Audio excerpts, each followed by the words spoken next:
নমস্কার প্রিয় দর্শক, আপনাদের সবাইকে অনেক অনেক শুভেচ্ছা জানাই।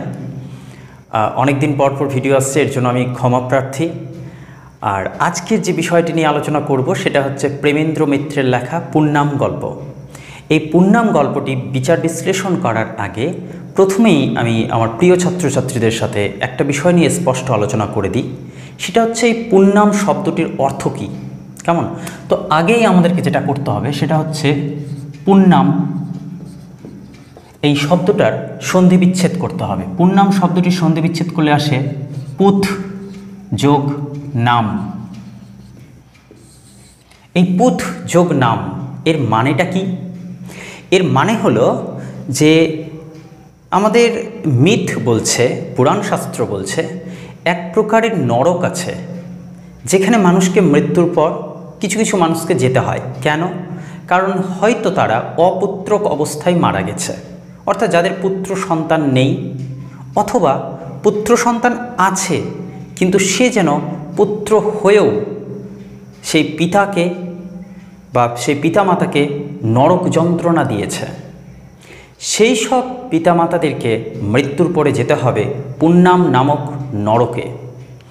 এই কথার অর্থ হলো, পুণ্যাম কথার অর্থ হলো সেই যন্ত্রণা, অর্থাৎ নরক যন্ত্রণা যেটা পুত্রের কারণে পেয়ে যায় মানুষেরা, অথবা অপুত্রক অবস্থায় যখন কোনো মানুষ মৃত্যুবরণ করে তখন তাকে মৃত্যুর পরে যেতে হয় নরকে। তাহলে এই পুণ্যাম শব্দের অর্থ কী দাঁড়ালো?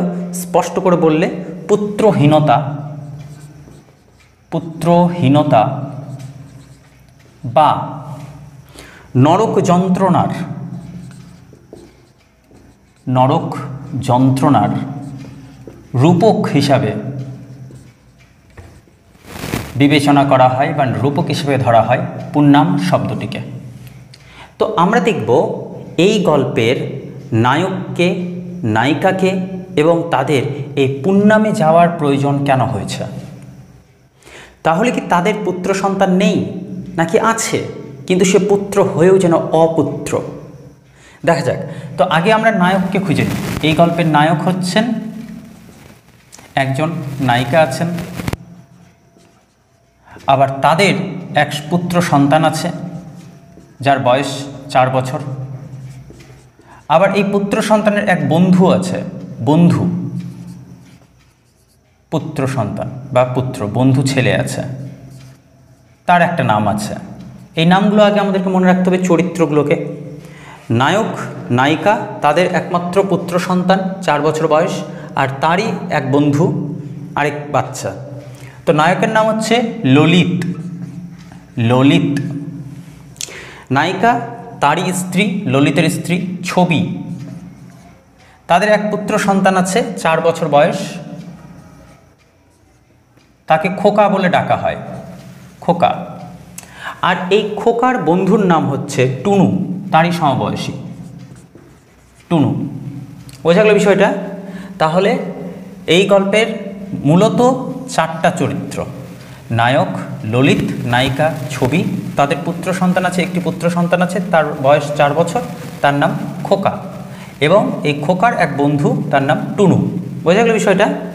এবার এই মাত্র কাহিনী, অথচ এই কাহিনীর যে নায়ক আছে ললিত, যে ছবি আছে নায়িকা, এই দুইজন কোথাও যেন ভেবেছে যে তাদেরকে মৃত্যুর পরে পুণ্যামে যেতে হবে। একদিক থেকে বিচার করলে এই পুত্রহীনতা কথাটা এদের জন্য খাটে না, কিন্তু অপুত্র কথাটার অর্থ কেবল এটা নয় যে পুত্র নেই। হতে পারে পুত্র তো আছে, কিন্তু সে পুত্রের সমমর্যাদা সম্পন্ন, উপযুক্ত গুণ সম্পন্ন সে পুত্র নয়, যার কারণে পিতামাতাকে অবশ্যই যেতে হবে পুণ্যামে। এই একটা ধারণা আছে এই গল্পে। তো আজকে এই পুণ্যাম গল্প নিয়ে সামগ্রিক আলোচনা করব, তাই প্রথম থেকে শেষ পর্যন্ত আলোচনাটি সবাই শোনো। যাদের বিশেষ প্রয়োজন আছে, পরীক্ষার উদ্দেশ্যে তোমরা শুনছো, দেখছো ভিডিওটা, তাদের সবার উপকার হোক। আর আমি চাইবো সবচেয়ে সহজে গল্পটাকে তোমাদেরকে সংক্ষেপে বুঝিয়ে দেওয়ার, এবং এই গল্প থেকে যে যে প্রশ্ন আসার আবশ্যক সেই ধরনের প্রশ্নগুলো বলে দিয়ে সেইগুলোর উত্তর কিভাবে তৈরি করতে হবে সেটা আমি একটা সার্কেলের মধ্যে দিয়ে এক্ষুনি তোমাদের সামনে তুলে ধরবো। তো সঙ্গে থাকো, এবং যারা দেখছো ভিডিওটা অবশ্যই শেয়ার করে দাও, লাইক কমেন্ট করে শেয়ার করবে। তাতে কি হবে যে আমি বুঝতে পারবো যে আলোচনাটা ঠিকঠাক যাচ্ছে কিনা। দ্বিতীয় কথা হচ্ছে যদি সাবস্ক্রাইব না করে থাকো চ্যানেলে তো অবশ্যই সাবস্ক্রাইব করে নাও, কারণ এই ধরনের টপিক নিয়মিতভাবেই আমি আলোচনা করি এবং আগামীতেও করব।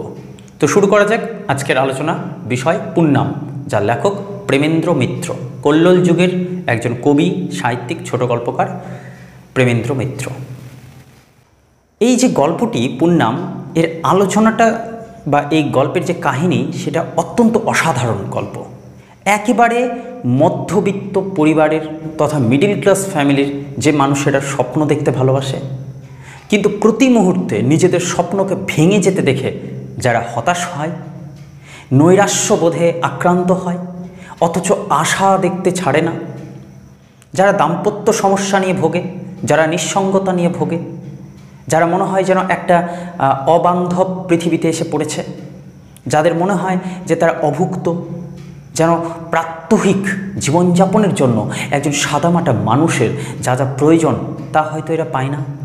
এই নিয়ে হচ্ছে মধ্যবিত্ত জীবনের চর্চা। এই মধ্যবিত্ত শ্রেণীর মানুষদের জীবন কাহিনীকে তুলে ধরতে পারেন প্রেমেন্দ্র মিত্রের মতো বেশ কিছু লেখকেরা। প্রেমেন্দ্র মিত্র এই গল্পের মধ্যে এই যে পরিবারটিকে তুলে ধরেছে, এটা হচ্ছে পুরোটাই মধ্যবিত্ত পরিবার। এদেরা রোগ অসুখ বিসুখে সময় কাটায়, এরা আশা করে যে একদিন তাদের জীবনেও আসবে সুন্দর দিন।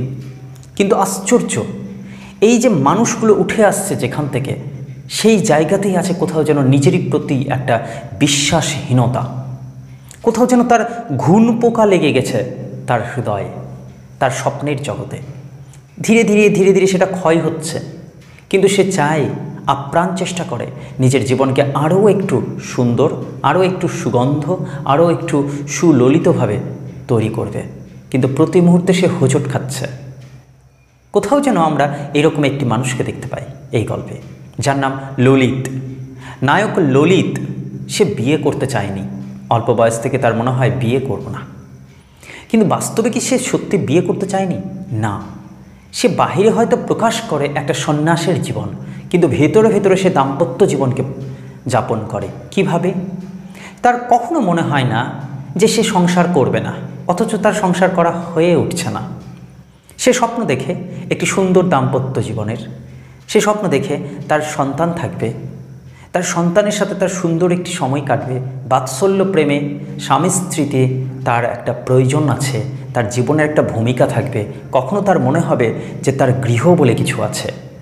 এই ধরনের স্বপ্ন থেকে তার একটি কথা তিনি নিজেই বলছেন, জীবনের অন্ধ নিষ্ঠুরতার কথা ভাবে না, নিজের বিপুল ব্যর্থতার কথা ভাবে না, দার্শনিক তত্ত্ব মীমাংসা করবার চেষ্টা করে না, ভাবে শুধু ডাক্তার বলেছে ও ছেলেকে চেঞ্জে নিয়ে না গেলে চলবে না, কিন্তু সে কেমন করে সম্ভব?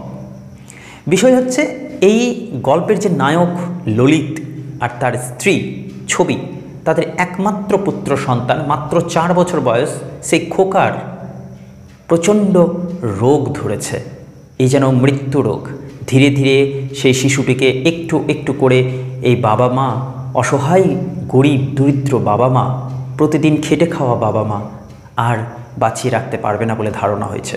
কিন্তু ডাক্তার তাকে দেখেছে, ডাক্তার সেই রোগাক্রান্ত ছোট্ট বাচ্চাটিকে দেখে বলেছে তার সুস্থতার জন্য অন্য কোনো এক এলাকায় গিয়ে, অন্য কোনো পরিবেশে গিয়ে তার হাওয়া বদল করা প্রয়োজন আছে, চেঞ্জে যেতে হবে তাকে। কিন্তু যদি দেখা যায় যে তার সম্পূর্ণ ইনকাম তথা আয়, তাহলে কিন্তু দেখা যায় খুবই সামান্য আয় আছে তার। সে কি করবে? ললিত একজন অসহায় বাবা, সে চায় তার সন্তান সবার অন্য সন্তানদের মতো, অন্য বাচ্চাদের মতো কিন্তু হেসে খেলে বেড়াক, সুন্দর করে বেঁচে থাকুক। কিন্তু আশ্চর্য, এই পৃথিবীতে তার কত অসহায়তা প্রকাশ পেয়েছে। অসহ্য যন্ত্রণা, তীব্র একটা ব্যঞ্জনা দিতে চেয়েছেন লেখক এখানে, যখন তিনি বলেছেন যে এই শিশুটি যখন কাঁদে তখন অকারণেই কাঁদে, অকারণ জেদ, অসম্ভব জেদ, ভীষণ চিৎকার করে, মাঝরাতে পুরো পাড়াকে জাগিয়ে দেওয়ার মতো চিৎকার করে কান্নাকাটি করে। বিরক্ত হয় তার মা, বিরক্ত হয়ে তাকে মারে, কিন্তু মারার পর তার জেদ আর কান্না আরও বেড়ে যায়। বিরক্ত হয়ে তার বাবাও ঘুম থেকে ওঠে, কিন্তু ঘুম ভাঙার পর সে কী করে বুঝে উঠতে পারে না। সারাদিন পরিশ্রম, ক্লান্তিকর প্রচণ্ড পরিশ্রমের পর মাঝরাতে যখন ঘুম ভেঙে যায় ছেলের কান্না শুনে, আর ছেলেকে দেখতে থাকে যে প্রতি মুহূর্তে তার মায়ের সাথে লড়াই করছে ওইটুকু বাচ্চা। মায়ের কোনো কথা শুনছে না, মাকে যেমন তেমন করে বসিয়ে রাখতে চায়, সারা রাত বসিয়ে রাখতে চায় নিজের সামনে। মা যদি ঘুমিয়ে যাচ্ছে তো তাকে ধাক্কা দিয়ে উঠিয়ে বলছে তুমি বসে থাকো, এখানে বসে থাকো, আমি দেখব। রাগ করে মা মেরে দিচ্ছে। ললিতের ভালো লাগছে না, কষ্ট হচ্ছে। সে বলছে রোগাক্রান্ত বাচ্চা, তাই তো এরকম প্রচণ্ড বদরাগী মেজাজের হয়ে গেছে, তাকে কি মারতে আছে? কিন্তু সে জানে যে এই বাচ্চাটি আর চারটে সুস্থ বাচ্চার মতো নয়, সে ধীরে ধীরে মৃত্যুর পথে যাচ্ছে। কিন্তু কি করবে সে? নিজের স্ত্রীকেও তো সে ভালোবাসে, আর সে তো দেখতে পাচ্ছে স্ত্রী তার চোখ তার ঘুমে ঢুলু ঢুলু করছে, ক্লান্তিতে শরীর ভেঙে যাচ্ছে, তারপরেও চর্চা করছে নিজের ছেলের। আবার সঙ্গে সঙ্গে তার স্ত্রী বলছে যে তুমি কেন ঘুম ভেঙে উঠছো, তুমি ঘুমিয়ে যাও। তখন ললিত বলছে মাঝরাতে যে দাও আমি একটু বাইরে থেকে খেলিয়ে নিয়ে আসি বা ঘুরিয়ে নিয়ে আসি। তার স্ত্রী বলছে না তুমি ঘুমাও, সারা রাত জাগতে গেলে ক্ষতি করবে শরীরে, আমি জেগে আছি, বসে আছি। বসতে বসতে হঠাৎ করে ঝিমিয়ে যাচ্ছে, তখনও তার ছেলের সে কি ভয়ঙ্কর জেদ কান্না, তখন সে কাঁদছে। আর লেখক বলছে শিশুটি কি কেবলমাত্র কাঁদছে, সে কি দুঃখে কাঁদছে, নাকি পৃথিবীর বুকে নতুন কোনো বিদ্রোহ ঘোষণা করছে? তিনি একটা অসাধারণ কথা বলছেন, শিশু আকাশ ফাটিয়ে চিৎকার করে, সে চিৎকার আর থামতে চায় না, সে চিৎকারে বেদনা নেই, আছে শুধু যেন সমস্ত পৃথিবীর বিরুদ্ধে বিদ্রোহ। প্রশ্ন হলো যে এই দারিদ্রতাকে নিয়ে কি ললিত এবং তার স্ত্রী ছবি ভালো আছে? দেখা যাক কি বলছে। আরও একটি জায়গায় বলছেন দারিদ্র্যের কথা সে ভাবেনি এমন নয়, কিন্তু মন তার বারবার বিদ্রোহ করে বলেছে মানুষের দেওয়া দারিদ্র্যের জন্যে জীবনকে নিষ্ফল করে রাখবার কোনো অধিকার তার নেই। অর্থাৎ সে সংগ্রাম করছে। উচ্চবিত্ত মানুষ সমাজে থাকতেও তারা মুখ ফিরিয়ে থাকে, এইসব অসহায় দিন খাওয়া দিন পড়া মানুষগুলোর দিকে তাকাতে চায় না, তাদের সমস্যার সমাধান করতে চায় না। এই জায়গাতে সে কোথাও যেন এই ললিতের একটা বিদ্রোহ উচ্চ সমাজের জন্য। এই সমাজে সকল মানুষ সমান অধিকার নিয়ে বাঁচবে, তারা সুস্থভাবে বাঁচবে, রাষ্ট্র সেই ব্যবস্থা তাদেরকে করে দিবে, সমাজে সেই রকম ব্যবস্থা তাদের হবে। কিন্তু এটা কেবলই একটা স্বপ্ন, দূরগত কোনো তারার ন্যায় কোনো একটি স্বপ্ন জলজল করছে বুকের ভেতরে। বলা হচ্ছে যে এই সংসারটির ভিতরে একটা ঘটনা প্রতিনিয়ত ঘটছে। কি সেটা? একটা স্রোত আছে, জীবনের স্রোত, যেটা থেমে যায়, মাঝে মাঝে চলে। এই স্রোতের মধ্যেও দেখা যায় মাঝে মাঝে ছোট ছোট আনন্দ, হাসি, কান্নার ফুল যেন ফুটে থাকে। তারা বলছে যে ললিত ভাবে শিশু তো ভবিষ্যৎ মানব, শিশু হচ্ছে ভবিষ্যতের একজন নতুন মানুষ, পরবর্তী প্রজন্মের সন্তান। সে যে সব কিছু দাবি করতে পারে, কোনো ত্যাগই তার জন্য যে যথেষ্ট নয়।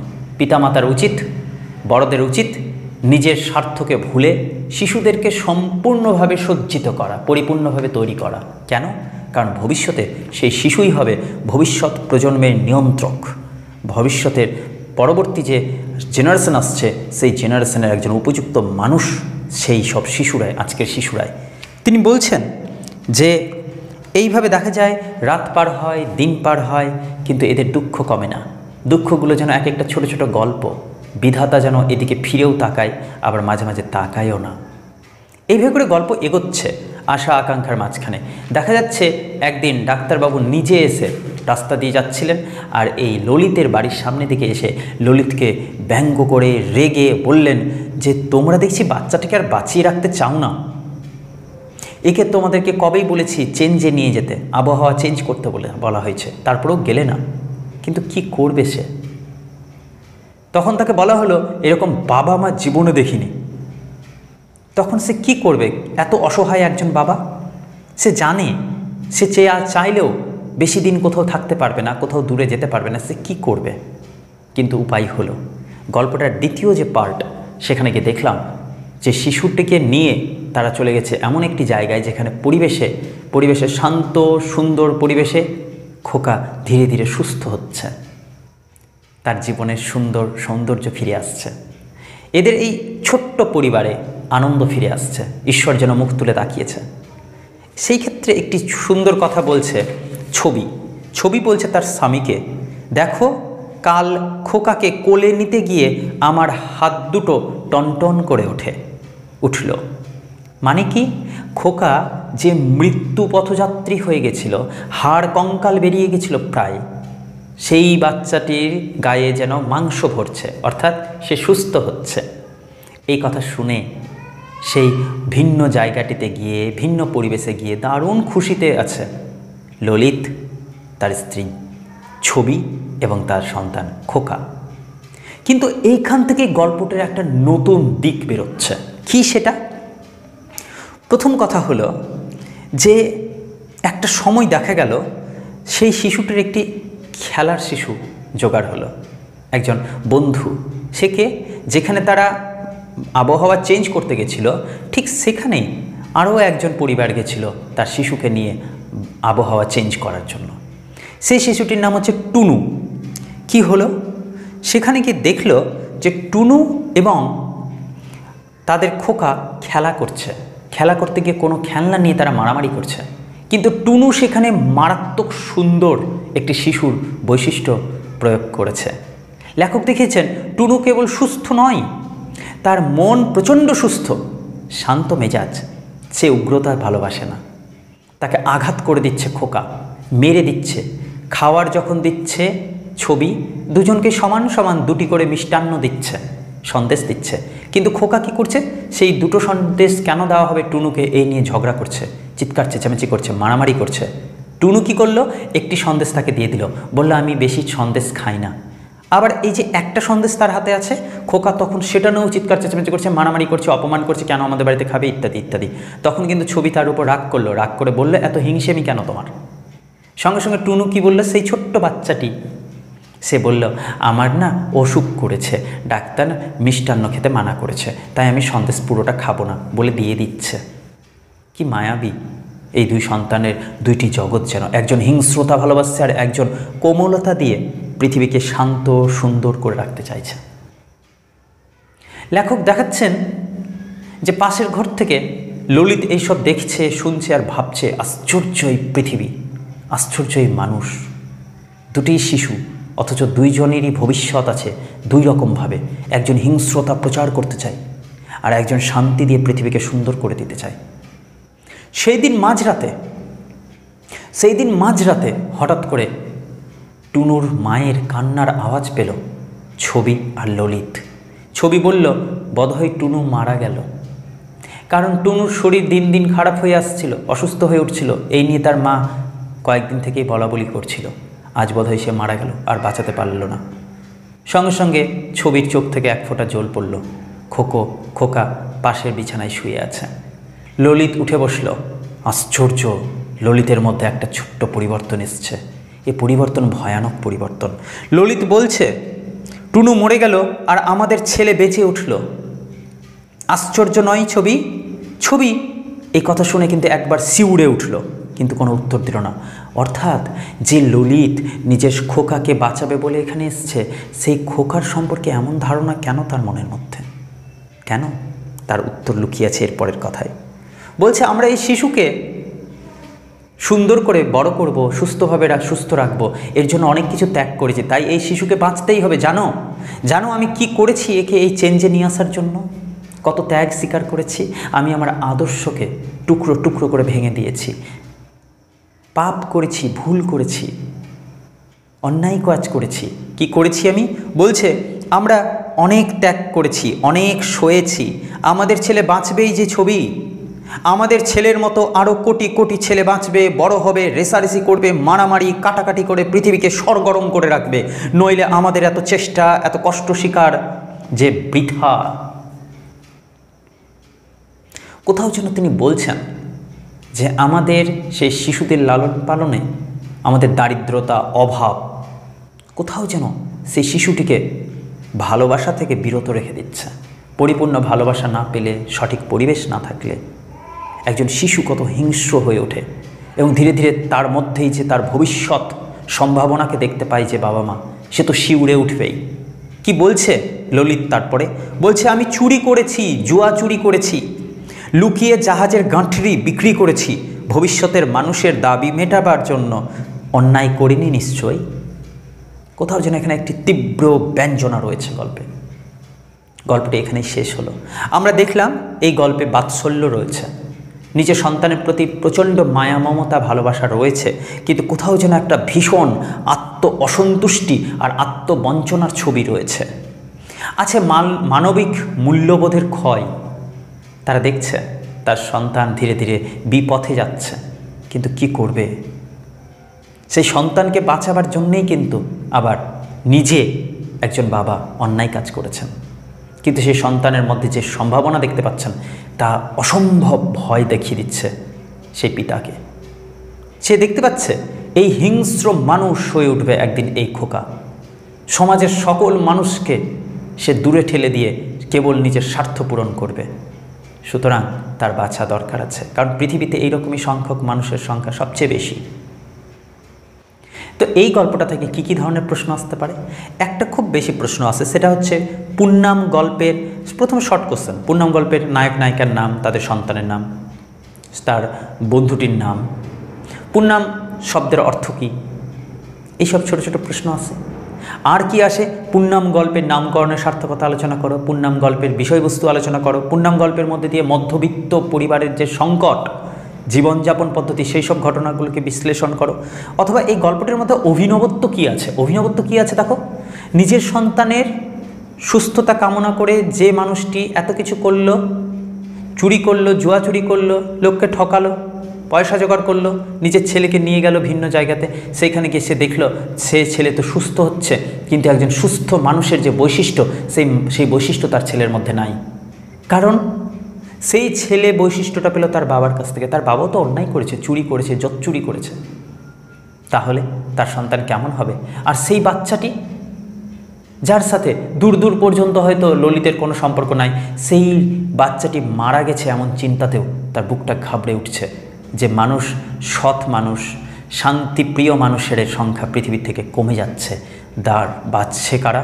এক রাক্ষস প্রকৃতির, দানব প্রকৃতির মানুষ, লোভ, লালসা, রেসারেসি, মারামারি, কাটাকাটিতে যারা বিধ্বস্ত করে তোলে পৃথিবীতে। কিছু করার নাই, হাত থেকে ফসকে গেলে সময়ও হারিয়ে যায়। ঠিক তেমনই একটা কথা, প্রথমে নিজের প্রতি ঘৃণা তৈরি হয়েছে এই ললিতের মধ্যে, আর এই নিজের প্রতি ঘৃণা এসছে তার দারিদ্রতা থেকে, তার অভাব থেকে, তার অসন্তুষ্টি থেকে, তার মধ্যবিত্ত জীবন থেকে। তাই এই মধ্যবিত্ত জীবনের রেসারেসি, টানাপোড়েন, ক্ষুধার যন্ত্রণা, এই সব কিছু প্রথমে তার ভেতরকে শেষ করে দিয়েছে, বাহিরকে শেষ করেছে অনেক পরে। তো এইখান থেকে, গল্পটি থেকে যে কোনো ধরনের প্রশ্ন আসুক, কীভাবে তোমরা মনে রাখবে উত্তরটাকে, সেই একটা সেন্টার তোমাদের কাছে করে দেখায়। তোমরা সঙ্গে সঙ্গে নোট করে নিবা। দেখো, প্রথমে কি করবে, খাতার মধ্যে একটা সেন্টার তৈরি করো, আর তার ভেতরে লেখো পুন্নাম, প্রয়হুস্যৌ দন্তনে দন্তনে আকার ম, পুন্নাম। এই গল্পটার উপর দিকে একটা তীর চিহ্ন দাও, নিচের দিকে একটা অপোজিট সাইডে তীর চিহ্ন দাও। উপর দিকে যেটা, সেটা হচ্ছে নিঃসঙ্গ জীবন, নিঃসঙ্গ জীবন, নিঃসঙ্গ জীবন। এই নিঃসঙ্গ জীবন কার ছিল? ললিতের ছিল। কিন্তু ললিত কি দেখত? স্বপ্ন দেখত যে তার একটি সুন্দর পরিপূর্ণ পরিবার হবে, সংসারী হবে সে। তো এইখান থেকে তার অপোজিটে আসছে তার দাম্পত্য জীবন, দাম্পত্য জীবন। এই দাম্পত্য জীবনে কি আসছে? তার সন্তান আসছে, সন্তানের প্রতি আবেগ আসছে, মায়া মমতা আসছে। অর্থাৎ এখানে ব্র্যাকেটে লেখো বাৎসল্য প্রেম, বাৎসল্য হলো। এই দুটো পার্ট নিয়ে তোমরা একসাথে একটা প্যারা তৈরি করতে পারবা, স্তবক তৈরি করে ব্যাখ্যা করতে পারবা। এবার আমরা আসি আর দুটো দিকে। একদিকে করো আদর্শ, আদর্শ। এই আদর্শটা কেমন? নাকি মানবিক মূল্যবোধ, মানবিক মূল্যবোধ। একটা কথা ভেবে দেখো, যদি মানুষ হিসেবে তার মনুষ্যত্ব বোধ হারিয়ে যায়, তাহলে সে মানুষ মানুষ নয়, সেই পশু। লেখক বলতে চাইছেন ললিতের ভেতরে একজন উপযুক্ত মানুষ বেঁচে আছে, সব সময় বেঁচে আছে, কিন্তু তার সন্তানের মধ্যে সে সেই আদর্শ কিন্তু দেখতে পায়নি। সে সুখী জীবন চেয়েছিল, আর সুখী জীবনের প্রতি সে আসক্ত হয়ে উঠেছিল। সুখী জীবনের প্রতি আসক্তি, দেখো ও একজন আদর্শপ্রিয় মানুষ ছিল, কিন্তু সে নিজের সুখী জীবনের প্রতি আসক্তির কারণে অন্যায় কাজ করেছে, তাই না? তাহলে উপরে করলে নিঃসঙ্গ জীবন, নিচে দাম্পত্য জীবন, বাৎসল্য। রাইট সাইডে আদর্শ মানবিক মূল্যবোধ, লেফট সাইডে সুখী জীবনের প্রতি আসক্তি। তাহলে এইটা আর এইটা, এই উপর নিচ নিয়ে একটা প্যারা করলা, আবার ডান দিক বাম দিক নিয়ে একটা প্যারা করলা, দুটো প্যারাতে উত্তরটাকে যাচ্ছে। এরপরে আমরা উল্টো সাইডে রাখি, এই কোণটাতে রাখি দুটো কথা। এই সাইডে উপর সাইডে কি করবা, কর্নারে লেখো মধ্যবিত্তের যন্ত্রণা ও সংকট। মধ্যবিত্তের যন্ত্রণা ও সংকট। আর তার পাশাপাশি কি আসবে একটা, সে সুস্থ জীবনের কামনা করছে। তাহলে এখানে কি লিখবে, সুস্থ জীবনের কামনা। আবার এই সাইডে এই কর্নারে কি লিখবে, উপর দিকে লেখো আশাবাদ। সে আশাবাদী মানুষ, সে স্বপ্ন দেখতে ভালোবাসে, সে জানে একদিন সুন্দর সময় অবশ্যই আসবে। তার অপোজিট সাইডে কি রাখবা, নৈরাশ্যময় ভবিষ্যৎ। মানে সে তার সন্তানকে বাঁচাতে তো পারলো, কিন্তু সেই সন্তানের মধ্যে দিয়ে সে দেখলো যে তারা পাপ করছে, তাদের মধ্যেকারই একটা ছবি তাদের সন্তানের মধ্যে পৌঁছচ্ছে।